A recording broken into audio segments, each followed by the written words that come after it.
गुरु प्यारी साध संगत जी, सभी को प्यार भरी राधा स्वामी जी। आपका हमारे YouTube चैनल सतगुरु ज्ञान में स्वागत है जी। यह कहावत आपने सुनी ही होगी, जैसे आप कर्म करोगे वैसा ही आपको फल भी प्राप्त होगा। लेकिन मेरा एक सवाल है, क्या आप इस बात पर यकीन करते हैं कि जैसा आप कर्म करते हैं वैसा ही आपको फल भी मिलता है? आइए इस साखी के माध्यम से समझते हैं। मेरा आपसे निवेदन है कि साखी को अंत तक सुने जी। बहुत समय पहले की बात है, एक गांव में सुरेश नाम का किसान रहता था। उसके परिवार में सिर्फ सुरेश और उसकी पत्नी रहती थी। एक दिन वह किसान और उसकी पत्नी अनाज बेचने के लिए दूसरे नगर गए थे। जब वह अनाज बेचकर दूसरे नगर से अपने नगर आ रहे थे, दोनों अनजान शहर में एक सुनसान रास्ते से जा रहे थे। जब वह दूसरे राज्य की सीमा से निकले तो उन्हें रास्ते में कुछ डाकू मिल गए और उन डाकुओं ने उस किसान और उसकी पत्नी के पास जो कुछ भी था वह सब कुछ लूट लिया। और इस तरह किसान और उसकी पत्नी को डाकुओं ने भिखारी बना दिया। इसके बाद डाकुओं का गिरोह वहां से चला गया। डाकू तो चले गए, लेकिन किसान और उसकी पत्नी को लूटने के बाद वह दोनों चिंता में पड़ गए और सोचने लगे कि आगे क्या किया जाए। एक तो अनजान शहर, और अनजान शहर में दोनों का बुरा हाल था, क्योंकि अनजान शहर में पैसा ही सब कुछ होता है। किसान अपनी पत्नी को लेकर अनजान रास्ते की तरफ बढ़ने लगा। उसे यह चिंता खाए जा रही थी कि अब मैं क्या करूं, और करूं तो करूं कैसे। वह इसी चिंता में चला ही जा रहा था कि नगर के बाहर एक महात्मा की कुटिया दिखाई दी।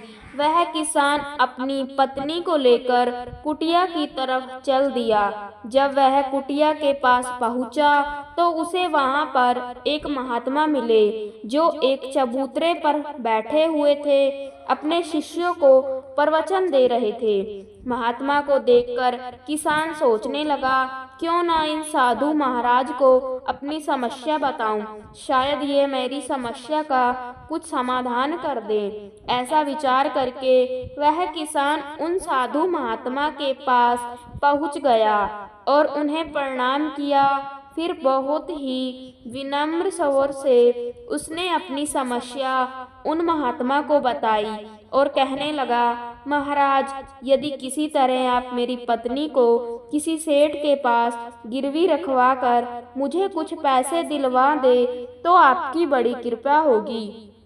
जब साधु ने किसान की बात सुनी तो उस साधु महात्मा को उस किसान पर दया आ गई। साधु ने अपने परिचित सेठ के बारे में बताया और उस किसान को उसके पास भेज दिया। किसान अपनी पत्नी को लेकर उस सेठ के पास पहुंच गया और उस सेठ से हाथ जोड़कर कहने लगा, सेठ जी, मुझे कुछ पैसों की आवश्यकता है। मेरे पास गिरवी रखने के लिए और तो कुछ नहीं है, बस मेरी पत्नी है। आप मेरी पत्नी को गिरवी रखकर मुझे कुछ पैसे दे दीजिए। मैं उन पैसों से कोई व्यापार करके जल्द ही आपकी रकम बयां सहित आपको कर दूंगा और अपनी पत्नी को आपसे छुड़ा लूंगा। तब तक मेरी पत्नी आपके दिए हुए पैसों में आपके पास गिरवी रहेगी। सेठ ने जब उस किसान की बात सुनी तो वह पैसे देने के लिए तैयार हो गया और पैसों के बदले में किसान की पत्नी को अपने पास गिरवी रख लिया। किसान सेठ के पास अपनी पत्नी को गिरवी रखकर और उस सेठ से कर्ज लेकर व्यापार करने के लिए आगे बढ़ गया। किसान ने उन रुपयों से अनाज का व्यापार शुरू कर दिया। वह अब किसान से व्यापारी बन गया। वह अब सस्ते दामों में किसानों से अनाज को खरीदता था और दूसरे जरूरतमंद किसानों को महंगे दामों में बेच देता था। इस प्रकार हरीश ने उन पैसों से बहुत ही कम समय में अच्छा खासा धन अर्जित कर लिया। जब हरीश ने खूब पैसा कमा लिया तो 8 महीने बाद फिर हरीश उसी नगर में वापस लौट आया जिस नगर में वह अपनी पत्नी को उस सेठ के पास गिरवी रखकर गया था। हरीश नगर में आकर सीधा उस सेठ के पास पहुंच गया और सेठ के पास पहुंचकर कहने लगा, सेठ जी, मैं 8 महीने पहले आपके पास अपनी पत्नी को गिरवी रखकर गया था। आप अपना हिसाब करके मुझसे रुपए ले लीजिए और मेरी पत्नी को मुझे वापस लौटा दीजिए। यह सुनकर उस सेठ ने कहा, भाई क्या बताऊं, आज से 3 महीने पहले की बात है। तुम्हारी पत्नी अचानक बीमार पड़ गई और उस बीमारी के कारण तुम्हारी पत्नी की मृत्यु हो गई। मैंने तुम्हारी पत्नी का बहुत इलाज भी करवाया, अच्छे से अच्छे वैद्य को बताया, लेकिन मैं फिर भी तुम्हारी पत्नी को नहीं बचा सका। हरीश ने जब उस सेठ के मुंह से यह सुना तो हरीश यह सुनकर बड़ा दुखी हुआ। फिर थोड़ा धीरज रखकर उस सेठ से बोला, सेठ जी, जो होना था वह तो हो चुका है। शायद मेरे नसीब में ही ऐसा लिखा हुआ था। वह मेरे साथ रहती तब भी आयु पूरी होने पर उसे मरना ही पड़ता। होनी को कौन टाल सकता है। फिर भी आप अपने पैसे मुझसे ले लीजिए ताकि मुझे इस बात का संतोष हो जाए कि मैंने अपना कर्ज चुका दिया और मैंने आपका कर्ज चुकाकर अपनी पत्नी को गिरवी रखने के कलंक से खुद को बचा लिया। हरीश की बात सुनकर वह सेठ बोला, नहीं भाई, अब मैं तुझसे वह पैसे कैसे ले सकता हूँ। जब मैं तुम्हारी अमानत ही तुम्हें नहीं लौटा सकता तो अपना कर्ज वापस लेने का मुझे कोई हक नहीं है। हरीश ने बार बार सेठ से अपना कर्ज वापस लेने का आग्रह किया, परंतु सेठ नहीं माना। उदास भाव से सुरेश जब वहां से निकला तो रास्ते में फिर उसी स्थान पर पहुंच गया जहां पर वह उन साधु महात्मा से पहली बार मिला था। हमेशा की तरह साधु महात्मा अपने चबूतरे पर बैठे हुए अपने शिष्यों को प्रवचन दे रहे थे।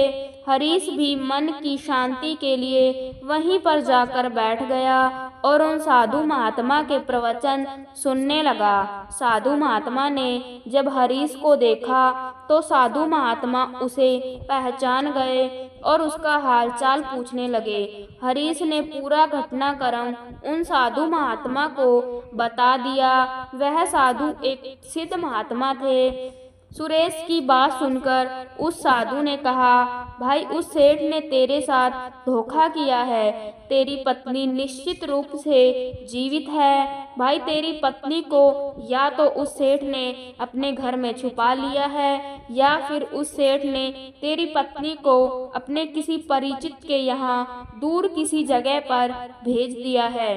अब तू ऐसा कर, यहाँ के राजा के पास चला जा और राजा के दरबार में जाकर प्रार्थना करना कि राजा साहेब, मेरी पत्नी को सेठ से दिलवा दो, क्योंकि नगर का जो राजा है वह बहुत ही बुद्धिमानी व्यक्ति है। वह निश्चित ही तेरी पत्नी को उस सेठ पर जोर डालकर तुझे दिलवा देगा। उसके दरबार में ही तुम्हारा फैसला होगा। जब हरीश ने साधु महात्मा की बातों को सुना तो हरीश उस साधु महात्मा की बात मानकर राजा के दरबार में जाने के लिए चल दिए। हरीश राजा के दरबार में पहुंच गया और राजा के दरबार में पहुंचकर राजा से गुहार लगाने लगा कि महाराज, मेरी पत्नी को सेठ से मुझे दिलवा दीजिए। महाराज, मैंने सेठ के कुछ धन उधार लिया था, बदले में मैंने अपनी पत्नी को सेठ के पास गिरवी रखकर गया था। जब मैं धन लेकर अपनी पत्नी को उस सेठ के पास लेने गया तो वह कह रहा है कि उसका अवसान हो गया है। वह झूठ बोल रहा है। हरीश की प्रार्थना सुनकर राजा ने सेठ को दरबार में बुलाया और उससे कहा, सेठ, क्या यह बात सच है कि यह किसान कुछ रुपयों के बदले में अपनी पत्नी को तुम्हारे पास गिरवी रखकर गया था। सेठ ने कहते हुए कहा कि हाँ राजन, किसान की यह बात बिल्कुल सच है। राजा ने फिर कहा,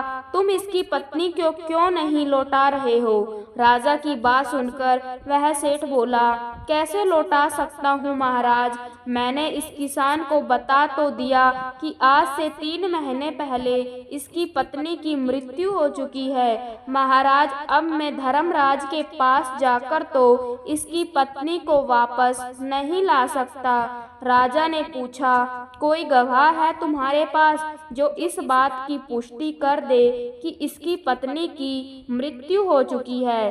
तो सेठ बोला, जी महाराज, इस बात की पुष्टि वह अच्छे तरह से कर देगा जिसने इस व्यापारी की पत्नी का इलाज किया था। वह 4 व्यक्ति भी इस बात की गवाही दे देंगे जो इसकी पत्नी को शमशान में जलाकर आए थे। उस सेठ ने यह बात इतने आत्मविश्वास के साथ कही कि राजा को भी उस पर भरोसा हो गया। तब राजा ने हरीश से कहा, भाई, अगर तुम्हारी पत्नी जीवित होती तो हम तुम्हें अवश्य दिलवा देते।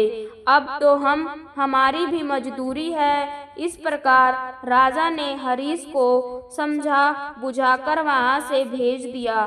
हरीश फिर से साधु महात्मा के पास पहुंच गया और जो कुछ दरबार में राजा और सेठ ने कहा वह सारी बातें साधु महात्मा को बता दी। यह सब सुनकर उस ज्ञानी महात्मा ने कहा, मैंने राजा को इतना विवेक ही नहीं समझा था। मुझे दुख है कि उसने तुम्हारे साथ कोई न्याय नहीं किया। उस राजा ने सेठ की बातों पर तो यकीन कर लिया और तुम्हें समझा बुझाकर मेरे पास वापस भेज दिया। अब तुम मेरी एक बात सुनो। तुम एक बार फिर से राजा के पास जाओ और उसे कहना कि सिर्फ 3 घंटे के लिए वह अपनी राजगद्दी पर मुझे बैठने का अधिकार दे दे। अब मैं राजा को बताऊंगा कि न्याय कैसे किया जाता है और न्याय किसे कहते हैं। हरीश एक बार फिर से राजा के दरबार में पहुंचा और जैसा उस साधु महात्मा ने कहा था उसने राजा से कह दिया। राजा ने हरीश की यह बात सुनी तो यह सुनकर राजा ने कहा, मुझे 3 घंटे के लिए राजगद्दी छोड़ने में कोई ऐतराज नहीं है। यदि ऐसा करने में तुम्हें न्याय मिल जाएगा तो मैं 3 घंटे के लिए उस साधु महात्मा के लिए अपनी राजगद्दी छोड़ दूंगा। तुम उस महात्मा को राज दरबार में ले आओ। हरीश ने जब राजा के यह वचन सुने तो हरीश साधु महात्मा के पास गया और उन साधु महात्मा को राज दरबार में ले आया। जब साधु महात्मा राज दरबार में पहुंच गए तो राजा ने अपनी राजगद्दी उन साधु महात्मा को सौंप दी। फिर राजगद्दी पर विराजमान होते ही साधु महात्मा के सामने उस सेठ को दरबार में प्रस्तुत किया गया और उससे कहा, सेठ जी, आपने कहा कि इस किसान की पत्नी आपके पास रहते हुए 3 महीने पहले ही स्वर्ग सिधार गई और आपका कहना है कि आपके पास इसकी पत्नी के मरने के गवाह भी मौजूद है। क्या मैं उन गवाहों से मिल सकता हूँ? फिर राजा साधु महात्मा के आदेश पर सेठ के गवाह पेश किए गए। सबसे पहले साधु ने उस वेद को बुलाया जिसने हरीश की पत्नी का इलाज किया। साधु ने वेद से पूछा, क्यों भाई, आपने ही हरीश की पत्नी का इलाज किया था? वेद बोला, जी हुजूर, मैंने ही सुरेश की पत्नी का इलाज किया था। वेद की बात सुनकर वह साधु बोला, अच्छा वेद जी, मुझे यह बताओ कि तुम हरीश की पत्नी का इलाज करने के लिए सेठ के घर जाते थे या फिर हरीश की पत्नी का इलाज करवाने के लिए तुम्हारे पास आती थी? राजा बड़े साधु महात्मा की बात सुनकर वह राजा से बोला, महाराज, सेठ जी मेरे औषधालय पर स्वयं आकर दवा ले जाते थे। साधु बोला, यानी तुम विश्वास के साथ यह नहीं कह सकते कि वह दवा सेठ हरीश की पत्नी के लिए ही ले जाते थे या फिर किसी और के लिए? साधु की बात सुनकर वह वेद बोला, हाँ महाराज, यह बात मैं यकीन के साथ तो नहीं कह सकता कि सेठ किसके लिए दवाई ले जाते थे, लेकिन सेठ जी मुझसे दवाई जरूर ले जाया करते थे। वेद की बात सुनकर वह साधु बोला, इसका मतलब तो यही हुआ कि तुम मरीज को बिना देखे ही दवाइयाँ देते हो। यह तो बहुत ही गंभीर है। तुम दवा के स्थान पर किसी को जहर भी दे सकते हो और हो सकता है तुम्हारे द्वारा दिए हुए जहर से ही हरीश की पत्नी की मृत्यु हुई हो। उस साधु की यह बातें सुनकर वेद का चेहरा डर के मारे पीला पड़ने लगा और वह भयभीत स्वर में बोला, नहीं हुजूर, ऐसा हरगिज नहीं हो सकता। मैं अपने किसी मरीज को दवा के बदले भला जहर क्यों दूंगा, और इस तरह से मेरी सारी मान प्रतिष्ठा भी धूल में मिल जाएगी।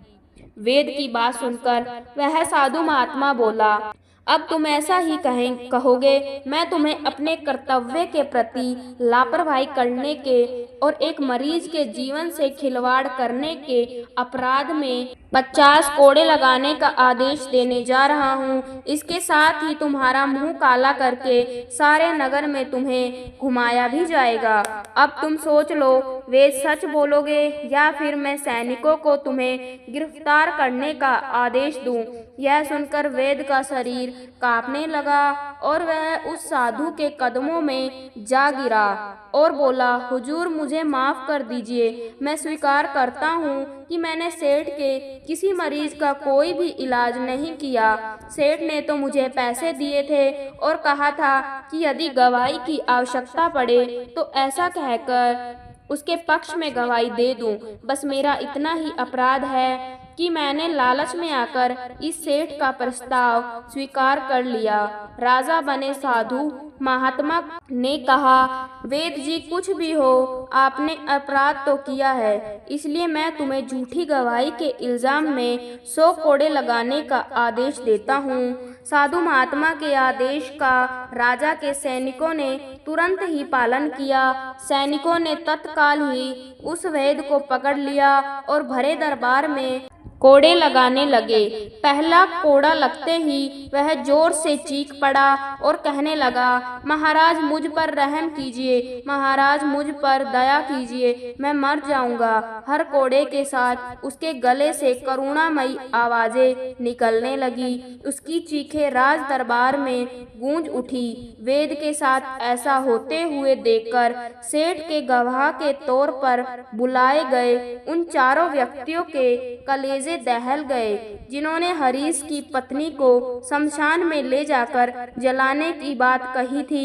अब बारी उन चारों गवाहों की आई। साधु महात्मा ने उनसे पूछा, तुम लोगों का कहना है कि तुम चारों ने इस हरीश किसान की पत्नी की मृत्यु के शव ले जाकर शमशान में उसे जलाकर आए हो।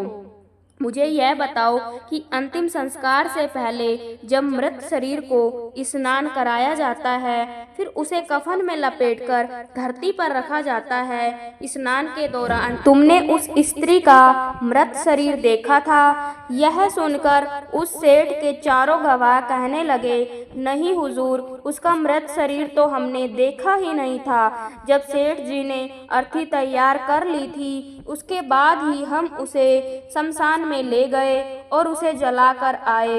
उन चारों गवाहों की बात सुनकर वह साधु महात्मा बोला, और तुमने यह जानना भी उचित नहीं समझा था कि उस अर्थी में कोई मृत मनुष्य लेटा है या कोई जीवित व्यक्ति? कहीं ऐसा तो नहीं किसी जहरीले पदार्थ से बेहोश व्यक्ति उस अर्थी में लेटा हो और उसे तुम शमशान में ले जाकर जलाकर आ गए हो? यह तो एक बहुत ही गंभीर अपराध है। इसके लिए तुम लोगों को मृत्यु दंड की सजा भी दी जा सकती है। वह चारों गवाह वेद की पिटाई देखकर पहले से ही भयभीत थे। जब उन्होंने साधु महात्मा के मुख से मृत्यु दंड की बात सुनी तो वह सुनकर उन सभी के हाथ पांव मानो बिल्कुल ही ठंडे पड़ गए हो।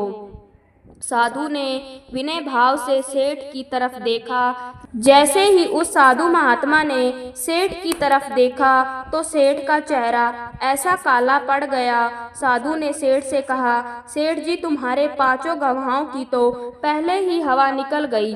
अब तुम बताओ कि किसी की इच्छा के विपरीत किसी की पत्नी को जबरदस्ती घर में रखना और अमानत में खयानत के अपराध में तुम कौन सी सजा पाना पसंद करोगे। साधु महात्मा की बात सुनकर सेठ का चेहरा एकदम से सफेद पड़ गया। उसके मुंह से कोई बोल नहीं निकला। राजा बने साधु ने कहा, सेठ, इससे पहले कि मैं तुम्हें 10 साल का कठोर कारावास की सजा दे दूं, अभी भी समय है कि तुम इस हरीश किसान की पत्नी को दरबार में हाजिर कर दो। सजा के डर से सेठ ने तुरंत अपने सेवकों को अपने घर भेजा और सेवकों को घर भेजकर हरीश की पत्नी को दरबार में प्रस्तुत कर दिया। साधु ने सेठ से लेकर हरीश को उसकी पत्नी सौंप दी और सेठ की झूठी गवाही के अपराध में 5 महीने की कैद की सजा सुना दी। उन 4 गवाहों को भी कड़ी से कड़ी सजा दी गई जिन्होंने हरीश की पत्नी का शव शमशान में ले जाने की झूठी गवाही दी थी। यह देखकर राजा आश्चर्यचकित रह गया और साधु के सामने हाथ जोड़कर बोला, महात्मा, आप धन्य हैं। आपने मुझे सिखा दिया कि न्याय कैसे किया जाता है। राजा की बात सुनकर वह साधु महात्मा बोला, राजन, मेरी 3 बातें सदैव याद रखना कि कभी भी इन 3 स्थानों पर अपनी पत्नी को अकेला नहीं छोड़ना चाहिए। अब हम आपको बताते हैं जिन स्थानों पर यदि कोई अपनी पत्नी को अकेला छोड़ता है तो उसे बहुत ही पश्चाताप करना पड़ता है। पहला स्थान है, अगर आपकी पत्नी को कोई बीमारी घेर ले और वह बीमार पड़ जाए तो ऐसी स्थिति में कभी भी उसको बीमारी में अकेला छोड़कर नहीं जाना चाहिए, क्योंकि जब कोई मनुष्य किसी स्त्री से विवाह करता है तो विवाह के समय वचन देता है कि मैं तेरे सुख दुख में और आजीवन तुम्हारे साथ रहूंगा। इसलिए बीमारी की हालत में उसका साथ सदैव बने रहिए और उसकी देखभाल करिए। जिस तरीके से पत्नी अपने पति की सेवा करती है, उसी तरह से पति का भी कर्तव्य बनता है कि अपनी पत्नी की सेवा में हमेशा तत्पर रहे। यह आपका कर्तव्य है। दूसरा स्थान है, अगर आपकी पत्नी निर्दोष है और कोई उस पर झूठा लांछन लगाता है तो ऐसी स्थिति में सदैव तुम्हें उसके साथ खड़े रहना चाहिए, क्योंकि एक लड़की अपने माता पिता का घर इसी आस में छोड़कर आती है कि मेरा पति मेरी भावनाओं को समझेगा और हर स्थिति में मेरा साथ देगा। इसलिए दुनिया वाले उस पर कोई झूठा दोष लगा रहे हैं तो आपको अपनी अर्धगिनी के साथ खड़े रहना चाहिए। ऐसे समय में उसको कभी भी अकेला नहीं छोड़ना चाहिए, या कभी कोई ऐसी स्थिति आए तो उस समय तुम्हें अपनी पत्नी को बोलना चाहिए कि तुम बिल्कुल भी चिंता मत करो, मैं तुम्हारे साथ खड़ा हूँ। तीसरा स्थान है, कभी भूलकर भी अपनी पत्नी को पराये पुरुषों के पास नहीं छोड़ना। तीसरा स्थान है, किसी भी परिस्थिति में अपनी पत्नी को किसी अन्य पुरुष के साथ अकेला नहीं छोड़ना चाहिए, क्योंकि आज के समय में किसी का कुछ नहीं पता कौन कब और किसके साथ दगा कर दे। साथ संगत जी, कर्मा के पास ना कागज है ना किताब है, फिर भी सारे जगत का हिसाब है। यह कहा जाता है कि जो कर्म हमने पहले किए हैं उनका फल हमें आज मिलता है और जो आज करते हैं उसका फल हमें बाद में मिलेगा। तो ऐसे कोई व्यवस्था क्यों नहीं हुई जो हम कर्म आज करें उसका फल आज मिल जाए, ताकि दुनिया में से सारे भ्रष्टाचार और जितने भी बुरे कर्म हैं सब मिट जाए। कुछ कर्मों का फल तुरंत मिलता है और कुछ का फल कालांतर में मिलता है। कैसे मिलता है आइए समझते हैं। एक नगर में 2 पुरुष रहा करते थे। एक पुरुष व्यापारी था जिसके जीवन में धर्म की बहुत महत्ता थी। वह पूजा पाठ में यकीन रखता था। वह हर रोज मंदिर जाता था और दान धर्म भी करता था और हर रोज भगवान की पूजा करता था और सबकी मदद भी करता था। वहीं दूसरा पुरुष बिल्कुल विपरीत था। वह हर रोज मंदिर तो जाता था, लेकिन पूजा करने के लिए नहीं, बल्कि मंदिर के बाहर से जूते चप्पल चुराने। उसे दान और धर्म से कोई लेना देना नहीं था और उसे ईश्वर पर विश्वास नहीं था। वह ऐसे ही दूसरों की चीजें चुराकर अपना जीवन व्यतीत करता था। समय बीतता गया और एक दिन बहुत जोर की बारिश हो रही थी। इस वजह से मंदिर में पुजारी के अलावा कोई नहीं था। यह बात जब दूसरे पुरुष को पता चली तो उसने कहा कि यह सही मौका है मंदिर का धन चुराने का। यही विचार करके वह मंदिर के अंदर चला गया। पंडित सो रहे थे। पंडित से नजर बचाकर उसने मंदिर का सारा धन चुरा लिया और वहां से भाग गया। उसी समय धर्म कर्म में विश्वास रखने वाला व्यक्ति भी मंदिर पहुंचा। दुर्भाग्य से मंदिर के पुजारी ने उसे ही चोर समझ लिया और चिल्लाने लगे। वहां लोग एकत्रित हो गए और उसे बहुत मारा। किसी तरह वह बचते बचाते वहां से निकला तो दुर्भाग्य ने उसका साथ वहां भी नहीं छोड़ा। मंदिर के बाहर वह एक गाड़ी से टकरा गया और वहीं घायल हो गया। कुछ समय बाद उसे होश आया।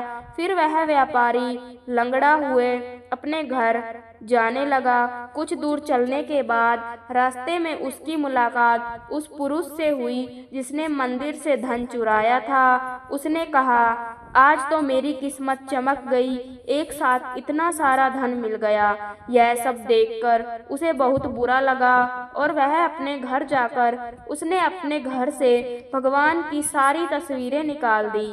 वह जो चोर था उसने अपना पूरा जीवन ऐसे ही चोरी करने में गुजार दिया और वह जो भला आदमी था उसके जीवन में हर दिन कुछ न कुछ समस्या आती ही रहती थी। कुछ सालों बाद दोनों पुरुषों की मृत्यु हो गई। मरने के बाद जब दोनों यमराज की सभा में पहुंचे और भले पुरुष ने दूसरे व्यक्ति को देखा तो उसे बहुत गुस्सा आया। उसने क्रोधित होकर यमराज से पूछ ही लिया, मैं तो हमेशा अच्छे कर्म करता था, दान में विश्वास रखता था, हमेशा अच्छाई के रास्ते पर चलता था। उसके बदले जीवन भर मुझे अपमान और दर्द ही मिला और इस व्यक्ति को नोटों से भरी पोटली। आखिर ऐसा भेदभाव क्यों? इस पर यमराज ने कहा, पुत्र तुम गलत समझ रहे हो। जिस दिन तुम्हारी गाड़ी से टक्कर हुई थी वह दिन तुम्हारे जीवन का आखिरी दिन था, परंतु तुम्हारे अच्छे कर्मों की वजह से तुम्हारी मौत सिर्फ एक छोटी सी चोट में बदल गई। तुम इस दुष्ट व्यक्ति के बारे में जानना चाहते हो? दरअसल इसके भाग्य में राजयोग था, मगर इसके कर्मों और अधर्म की वजह से वह सिर्फ एक छोटी सी धन की पोटली में बदल गया। इसके बाद यमराज उस भले व्यक्ति से कहते हैं, पुत्र क्या अब तुम्हें तुम्हारे सवाल का जवाब मिल गया? ऐसा सोचना कि ईश्वर तुम्हारे कर्मों को नजरअंदाज कर रहे हैं, यह बिल्कुल भी सत्य नहीं है। ईश्वर हमें कब क्या किस रूप में दे रहा है मनुष्य को समझ में नहीं आता, मगर आप अच्छे कर्म करते रहे तो ईश्वर की कृपा हमेशा बनी रहती है। आप उस फल से भाग नहीं सकते। भागने की कितनी भी कोशिश कर लो पर वह फल आपको भुगतना ही पड़ेगा। इसके बिना कर्म शांत ही नहीं होता। हम कितने भी अच्छे बुरे कर्म कर लें उसका फल हमारे साथ ही रहता है, चाहे वह हमें देर से ही मिले, लेकिन मिलता जरूर है। इस कहानी के माध्यम से आप यह समझ जाओगे कि कर्म क्या है। एक राजा था, वह अपनी मंत्री के साथ देश का भ्रमण करने निकला था। भ्रमण करते करते राजा और मंत्री एक बाजार में पहुंच गए। उस बाजार में राजा का ध्यान एक दुकानदार के ऊपर गया। उस दुकानदार को देखते ही राजा के मन में ना जाने क्यों यह विचार आया कि मैं इस दुकानदार को कल फांसी की सजा दे दूं। यह बात राजा ने अपने मंत्री को बताई। मंत्री कुछ बोले उससे पहले राजा उस दुकानदार के दुकान के सामने से आगे निकल चुके थे और दूसरी बात करने लगे। मंत्री बहुत ही चिंतित हो गया। यह बात समझ नहीं पा रहा था कि दुकानदार की गलती क्या है। दुकानदार से बिना कुछ बात किए, बिना कुछ सोचे समझे महाराज ऐसा फैसला लेने के बारे में क्यों सोच रहे हैं। राजा और मंत्री भ्रमण करने के बाद राज दरबार वापस चले गए। मंत्री को रात भर नींद नहीं आई। सुबह जागने के बाद मंत्री एक साधारण प्रजा का रूप बनकर उस दुकानदार के पास पहुंच गया और उस दुकानदार से पूछा, तुम क्या बेचते हो? दुकानदार ने जवाब दिया, मैं चंदन की लकड़ी बेचता हूँ। फिर मंत्री आसपास के लोगों से दुकानदार के बारे में पूछना शुरू कर देते हैं। सबने जवाब दिया कि दुकानदार किसी से बोलता नहीं है, हमेशा दुखी रहता है। मंत्री को बात समझ में आ गई। मंत्री फिर वापस दुकानदार के पास गया और उस दुकानदार से पूछा, तुम दुखी क्यों रहते हो? दुकानदार ने बताया, मैं दुखी इसलिए रहता हूँ क्योंकि मेरे दुकान पर लोग आते हैं, चंदन की लकड़ियाँ सूंघते हैं और बोलते हैं बहुत ही सुंदर है, बहुत ही अच्छी महक है, लेकिन कोई खरीदता नहीं है, इसलिए मैं बहुत दुखी रहता हूँ। मंत्री दुकानदार की बात सुनकर खुद भी भावुक हो गया। दुकानदार ने मंत्री से कहा, कोई भी दुकानदार दुखी क्यों ना हो अगर उसकी दुकान का कोई भी सामान खरीदा ना जाए, जबकि सामान में कोई कमी ना हो। मंत्री सोचने लगा कि यह दुकानदार अपने दुखों की वजह से इतना दुखी रहता है, परंतु राजा इस दुकानदार को फांसी पर क्यों लटकाना चाहते हैं। अर्थात राजा के मन में आए हुए विचार का उत्तर अभी तक मंत्री को नहीं मिला था। मंत्री ने फिर दुकानदार से पूछा, भाई तब तुम क्या करोगे अगर तुम्हारी दुकान की सारी चंदन की लकड़ियां ऐसे ही रखी की रखी रह जाएगी?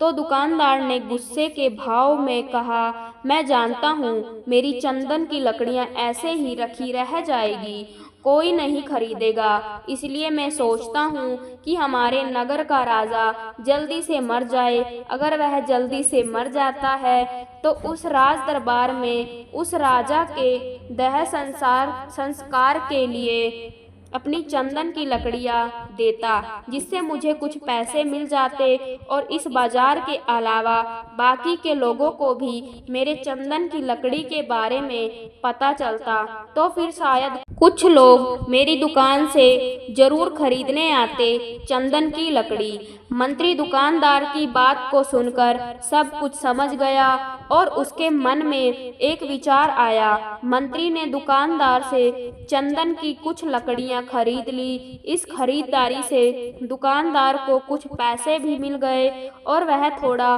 खुश भी हो गया। मंत्री चंदन की लकड़ियों को लेकर वापस राज दरबार चला आया। राज दरबार पहुंचकर मंत्री ने उन चंदन की लकड़ियों को राजा के समक्ष रख दिया और बोला कि हे राजन, यह चंदन की लकड़ियां उसी दुकानदार ने आपको भेंट किया है जिस दुकानदार को आप फांसी देने के लिए सोच रहे थे। राजा उन चंदन को सूंघने के बाद बड़े ही प्रसन्न हुए। उन्होंने कहा, यह चंदन की लकड़ियां बहुत ही ज्यादा खुशबूदार हैं। दुकानदार के इस अनोखे भेंट से राजा बहुत खुश हुए और मंत्री को कुछ स्वर्ण मुद्राएं दी तथा बोले, जाओ उस दुकानदार को यह स्वर्ण मुद्राएं इनाम में देना और बोलना कि आज के बाद मैं जब कभी भी चंदन की लकड़ी की जरूरत पड़ेगी तब तुम्हारे दुकान से ही चंदन की लकड़ी ली जाएगी। मंत्री जी मुस्कुराने लगे तथा यह सोचने लगे कि अब तो राजा के मन में उस दुकानदार को फांसी देने का विचार आ ही नहीं सकता, क्योंकि अब तो हमेशा राज दरबार के लिए चंदन की लकड़ियां का इंतजाम ही जिम्मेदारी उस दुकानदार को जो मिल गई है। मंत्री स्वर्ण मुद्राओं को लेकर वापस उस दुकानदार की तरफ चल दिया। इधर राजा इस विचार में पड़ गया कि वह दुकानदार तो बड़ा ही अच्छा इंसान है। जिस वक्त मैं उसके बारे में यह सोच रहा था कि मैं इसको कल फांसी दे दूंगा, तब शायद उसके मन में उस समय यह विचार चल रहा था कि राजन पहली बार मेरी दुकान के सामने आए हैं, क्यों ना मैं उनको अपनी सुंदर और खुशबूदार लकड़ियों को भेंट करूं। और आज उसने मुझे भेंट भी किया। बेवजह ही मैं उसको फांसी देने के बारे में सोच रहा था। इधर मंत्री दुकानदार के पास पहुंच गया।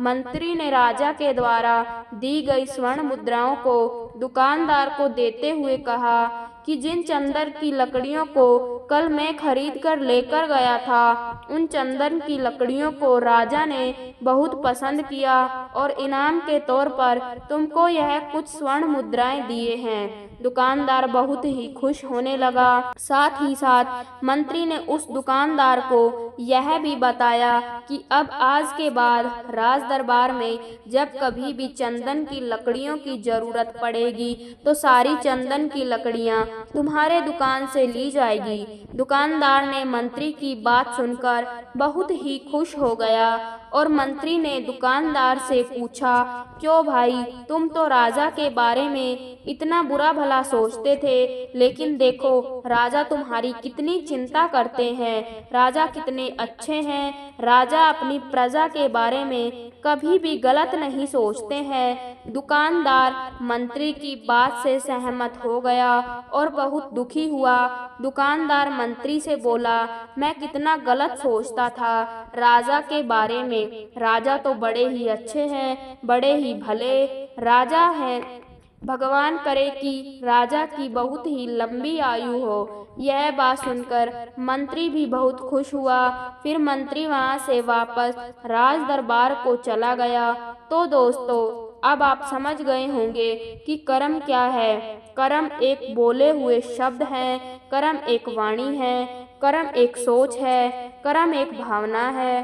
कर्म हर एक इंसान की खुद के विचार होते हैं। हमारे विचार जैसे रहेंगे हम वैसे ही कर्म करेंगे और उन्हीं विचारों के द्वारा ही की हुई कर्म हमारे सुख और दुख के लिए उत्तरदायी होंगे।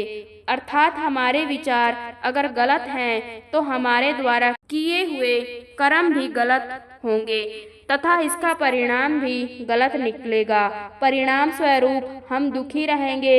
अगर हमारे विचार सही रहेंगे तो हम सही कर्म करेंगे। सही कर्म करेंगे तो फिर सही फल मिलेगा, जिससे हम सुखी रहेंगे।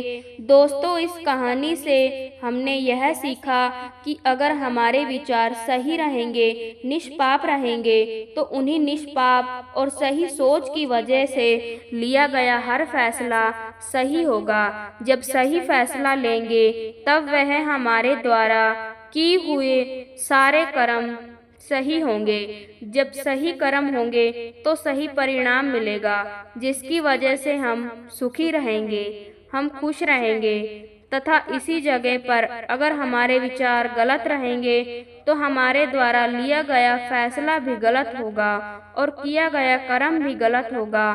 साथ संगत जी, साखी अगर आपको अच्छी लगी हो तो चैनल को सब्सक्राइब जरूर करें और कमेंट में राधा स्वामी जी जरूर लिखें। राधा स्वामी जी।